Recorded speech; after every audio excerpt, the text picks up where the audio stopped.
আজি যিটো প্ৰটেষ্ট কৰিছে কি মানে ডিমাণ্ড কৰিছে? ফাৰ্ষ্ট আমি এতিয়ালৈকে 55 বছৰমান হৈ গ'ল অট'নমাছ ষ্টেট আমাক যিটো আৰ্টিকল 244 মতে গ্ৰাণ্ট কৰা হৈছিল সেইটো এতিয়ালৈকে এষ্টাব্লিছ কৰা নাই। সেইকাৰণে অট'নমাছ ষ্টেট সোনকালে এষ্টাব্লিছ কৰিব লাগে উইদিন আসামৰ ভিতৰত।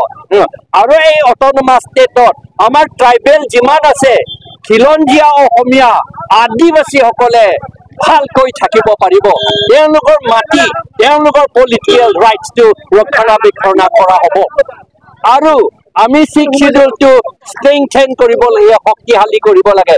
যিমান আইন বনোৱা হোৱা নাই পেৰাগ্ৰাফ 2 ছাবপেৰাগ্ৰাফ 7 মতে কাউন্সিল ইলেকশ্যন ভোটাৰ লিষ্ট বনাবলৈ আইন এতিয়ালৈকে 78 ইয়াৰ্ছ হৈ গ'ল এতিয়ালৈকে বনা নাই। সেইটো বনাব লাগে।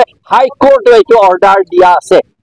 আৰু যিটো 2021ত MOS মতে 10টা কনষ্টিটুৱেঞ্চি নন ট্ৰাইবেল সকলক, আৰু সেইটো নন ট্ৰাইবেল বুলি ক'লে আকৌ অসমীয়া নহয়, আকৌ নন ট্ৰাইবেল বিহাৰৰ পৰা বেংগলৰ পৰা বাংলাদেশৰ পৰা অহা সকলক ৰিজাৰ্ভ কৰিছে, অপেন কৰিছে, সেইটো কেনচেল কৰিব লাগে।